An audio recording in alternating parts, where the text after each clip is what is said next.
the only place to stay abreast of all your football needs. Stay tuned, don't get depressed. You're watching BST. Breezy Lions won the NAB, demolished Mickey's Blues. Well, round one starts this week. Freo West goes who to choose. BST, hey beasters, here's Timothy. And here is your friend Joey. BST, oh, we're your best friend. In BST you can depend. BST, stay with us and listen through. We'll make sure you've got a clue. You'll listen and we'll teach you.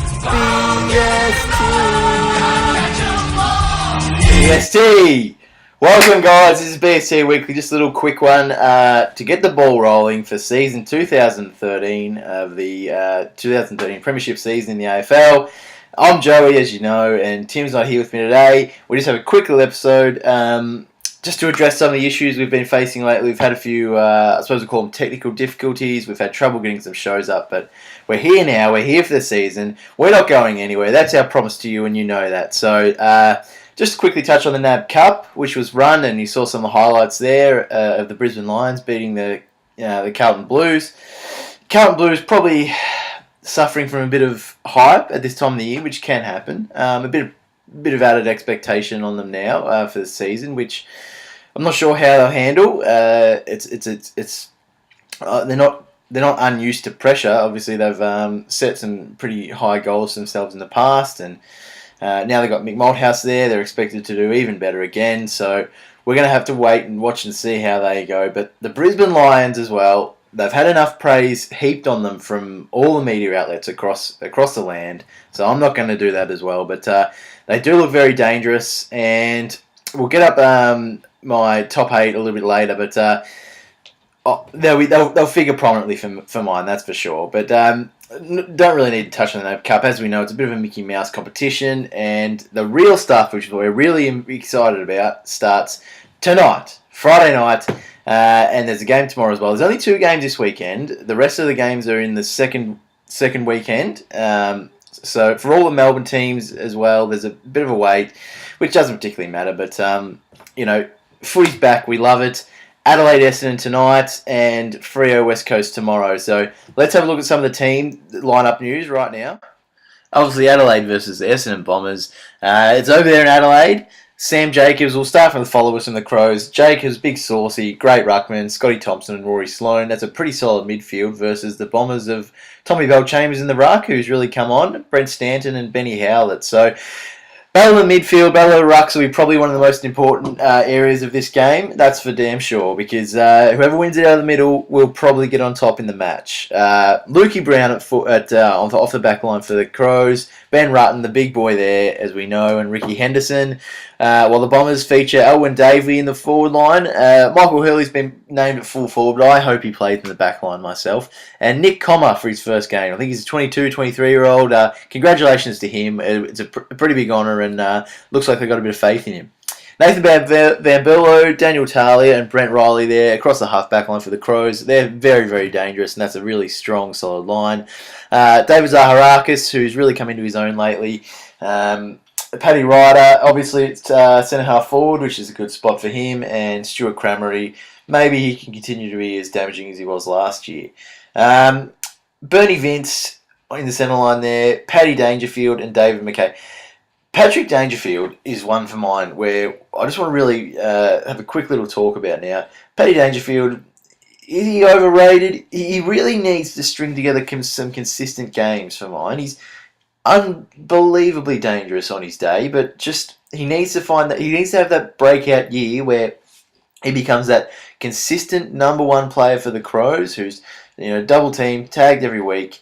This year needs to be his year, Patrick Dangerfield, because I just fear he may be overhyped and he may believe it as well. I think he believes some of the things he reads about himself. So we push on. The Bombers there, Courtney Dempsey named on a wing, which I like him running off the half-back line personally. Joe Watson, who we know, the reigning Brownlow medalist, and Dyson Heppel, who should move into the midfield this year, I think. About time for him to move in the midfield there. Richard Douglas for the Crows. Josh Jenkins going to get first crack at filling the hole left by Kurt Tippett, who left in unceremonious circumstances, as we all know, at the end of last year. And I actually thought McKernan would have got a crack there, but Josh Jenkins thoroughly deserving as well. And Jared Petrenko, who's had a really solid year last year, I thought, apart from a couple of injuries he had. But, I think he'll kick on again this year as well. Jake Carlisle, who might not get the job of Petrenko, I wouldn't think. Dustin Fletcher, who will go with Jenkins for mine. And although he could take Big Tex Walker and Brendan Goddard, the new recruit from the Bombers, who... Gee, it'll be interesting to see if he plays in the back line or moves into the midfield. I don't mind him playing in the back line personally. I know he gets a few cheap touches across there, but not too bad for mine. Paul Pleasure, Taylor Walker and Matthew Wright, while Michael Hibberd, Cale Hooker and Mark Bagley, who make up the last line of defence there for the Bombers. I really rate Mark Bagley, so good to see that. The interchange there, Yanch, Johncock, Otten and Brodie Martin for the Crows, and the Bombers, Hocking, Myers, Melksham and Merritt. Emergencies there, Leroy Jetta, Kyle Hardigan, and of course, as we see it coming up here, Elliot Kavanagh, while the Crows have Brad Crouch, Sean McKernan and Aidan Riley on the bench there. The only one for mine really who's pretty stiff to miss there is Sean McKernan, who I thought would have got a crack, but that's not... I mean, he'll get his chance throughout the year, no doubt. And the other one as well for the Bombers, maybe Cole Hardingham can consider himself a little unlucky, but again, he'll get a chance, and so will Leroy Jetta as well. So there you have it. There's the lineups for tonight's big clash. My tip, well, gee, I really think Essendon, they'll come out firing, that's for sure, but I think they'll be a bit too flat by the end of the game. It's been a draining couple of a month or so now, I suppose, for them. And the Bombers, the Crows at home, they're a strong team as it is, and I think they'll end up probably winning by 5 goals, I'd say, in the end. It might blow out in a bit of junk time towards the end, and the Bombers are a bit flat over there. It'll be interesting to see how much abuse they cop. I think it'll be a lot from the crowd and the opposition players, no matter what Brenton Sanderson says. But we go into the West Coast Freo game, but the official sides haven't been lodged yet, so keep an eye out for that tomorrow night, Saturday night. That'll be the derby over there, whatever you want to call it.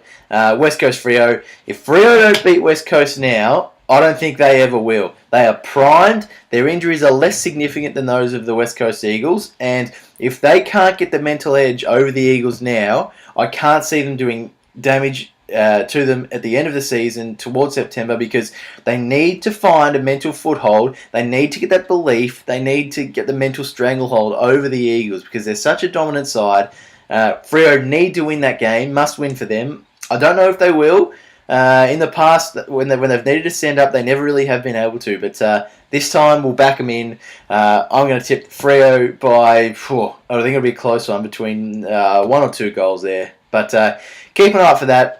Keep an eye out on the game tonight, the Adelaide Crows and the Essendon Bombers. And I hope you enjoyed that very humorous introduction. I had a lot of fun making that. Worth a laugh or two, I thought. But stay tuned next week. We'll be back in full with Timothy and myself. But that's it for today, guys. Watch the footy. Round 1's finally upon us, thank God. And don't forget, BST Weekly.